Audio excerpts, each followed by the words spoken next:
میرے گھر میں لاش تھوڑی ہے مجھے کیا, ایک تیرے گھر میں لاش ہے مجھے کیا. تو بھائی جس کے گھر میں لاش ہے پھر اسی کی سوچ جاگ رہی ہے, باقی سب سوئے ہوئے ہیں. جنرل عاصم منیب آرمی چیف نے یہ بات, ایک تو پہلے تو انہوں نے کہا کہ اس سرزمین پر کسی بھی طرح سے دہشت گردی کی کارروائی نہیں ہوگی, اور یہ بات جو آپ نے ابھی کہی نا, انہوں نے کہا کہ فوج کے ساتھ جو بیانیہ ہے عوام کا وہ ایک ہونا ضروری ہے. ہاں نہیں دیکھیں, ایکچول تو 25 کروڑ عوام کو فوج بننا ضروری ہے.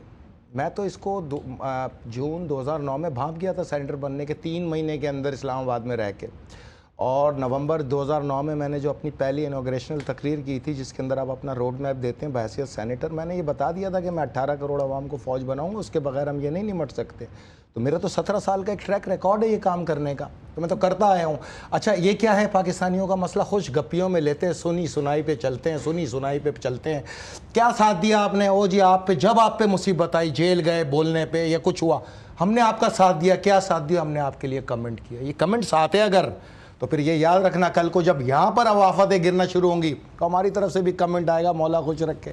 اس طرح ہوتی ہے, اس طرح لڑتے ہیں جنگ لڑنا سیکھنا ہے تو لبنانیوں سے سیکھو, شامیوں سے سیکھو. عراق اور شام میں 8-8 سال لگے لوگوں کو جنگ کو سمجھنے میں, 20-20 لاکھ لاشیں دی ہیں انہوں نے, تب کہیں جا کے وہ جنگ پہ آمادہ ہوئے ہیں. لبنان پہ حملہ ہوا اسرائیل کا. دیکھیں میری بات سنیں نا, مطلب ایران نے اگر تیاری کی اسرائیل سے جنگ لڑنے کی تو 16 سال تو اس کو ٹنل بنانے میں لگے. ٹھیک ہے, اور اس ٹنل کے اوپر $70 ارب خرچ کیے اس نے. جو وہ ٹنلز گئی ہیں اسی کی وجہ سے تو ساری جنگ لڑی ہے آپ نے. یہ ٹنل نہیں ہوتی تو غزہ ختم تھا. تو بھائی آپ کے تو یہاں پر 1.1% بھی تیاری نظر نہیں آتی, تو پھر ہم یہ سوچ لیتے ہیں کہ چلیں ٹھیک ہے جب وقت آئے گا تو بھگت لیں گے. ظاہر کافی ساری چیزیں ہیں, میں اس پر آگے جا کے بات کروں گی. یہ تھوڑا سا تبصرہ فرمائیے گا کہ صدر ڈونلڈ ٹرمپ کی جو حالیہ آج کل جو زیادہ ڈیبیٹ ہو رہی ہے, بات وہ یہی ہو رہی ہے کہ ایک ملک کے صدر زیلنسکی کو بلا کر جس طرح کی تکرار ہوئی پوری میڈیا کے سامنے ہوئی, اور اس کے بعد یہ رکنے کا نام نہیں لے رہی, یعنی بہت مختلف کوریڈورز میں پاکٹس میں اس پر بات ہو رہی ہے, پورے اجلاس ہو گئے صدور کے. کیا یہ ڈیلیبریٹ ایکٹ تھا؟ دیکھیں اس کو تفصیل سے میں آپ کو بتاتا ہوں کہ یہ تو طے شدہ تھا. اچھا میں آپ کو بتاتا ہوں, ٹرمپ کو 2 ٹاسک تھے اس کے آقا کی طرف سے. جب اس کی سلیکشن کی گئی امریکی صدر کی حیثیت سے تو اس کو 2 ٹاسک دیے گئے. سب سے پہلا ٹاسک ڈالر کی گرتی ہوئی بساط کو واپس مینٹین کرنا. اچھا, ڈالر نالیوں کی طرف بہت تیزی سے ٹریول کر رہا ہے. آپ کو اس کی ڈیپتھ کا اندازہ اس لیے نہیں کہ آپ لوگ کو اس پہ سوچنے کی ضرورت ہی نہیں ہوتی. ہم اس کو ہر آورلی جو ہے اس کو مینٹین کر رہے ہوتے ہیں, اس کو مانیٹر کر رہے ہوتے ہیں. تو ڈالر کی بہت تیزی سے جو رفتار ہے, تو ڈالر کو مینٹین کرنے کے لیے, واپس اسٹیبل کرنے کے لیے لازم ہے کہ $20,000 ٹریلین US کو واپس امریکہ کے اندر کھینچا جائے پوری دنیا سے, تاکہ اس کو مینٹین کر سکیں. اس کی جو کمزوریاں ہیں برکس کے سامنے, اس کو مضبوط کرنے کے لیے لازم ہے کہ $20,000 ٹریلین جو ہے وہ امریکہ میں ٹرمپ لے کے آئے, جس کو ٹاسک تھا. نمبر 2, اس کو ٹاسک جو دیا تھا وہ ایلون مسک کا جو اسپیس ایکس پروگرام ہے, جو یہ مریخ میں پورے شہر آباد کرنا چاہ رہے ہیں, جو چاند پہ یہ اسٹیشنز بنانا چاہ رہے ہیں, یہاں سے ٹرین سروس ٹنلز کے ذریعے لے جانا چاہ رہے ہیں, کیوبس کے ذریعے, اور پوری ٹرینیں, اور یہاں سے ٹرانسپورٹیشن لوگوں کو کرنا, ہالیڈیز پیکیج دینا 2030 کے اندر جو ان کے ہیں, اور وہاں سے پورے مینٹین کرنا اور دنیا کے اوپر حاکمیت قائم کرنے کے لیے اسپیس وار اسٹیشن بنانا. یہ اس پروگرام کے لیے اس کو ٹاسک دیا گیا تھا منرل جمع کرنے کا. اس پہ ہم نے 1 فروری 2025 کو بڑا تفصیلی پروگرام کیا تھا, ٹھیک ہے نا. تو زیلنسکی کو جو نفرت کی 2 وجوہات تھیں. ایک اس نے ڈیموکریٹ کا ساتھ دیا تھا, جو یہ جو الیکشن گزرے ہیں امریکہ کے, وہ ڈیموکریٹ کو سپورٹ کرتا تھا. وہ بائیڈن انتظامیہ سے زیادہ ذہنی طور پہ قریب تھا. نمبر 2, وہ جنگ بند نہیں کر رہا, جنگ بند نہیں کر رہا. یہ چاہ رہے ہیں کہ فوری طور پہ جنگ بند کری جائے, کیونکہ یہ دنیا میں یہ بتا رہے ہیں ہم جنگ بند کر کے امن لانا چاہ رہے ہیں, حالانکہ مقاصد کچھ اور ہے. اچھا, ہر جنگ کے پیچھے اور ہر جنگ کو بند کرنے کے پیچھے جہاں مقصد نہ ہو وہاں امریکی ہو ہی نہیں سکتا.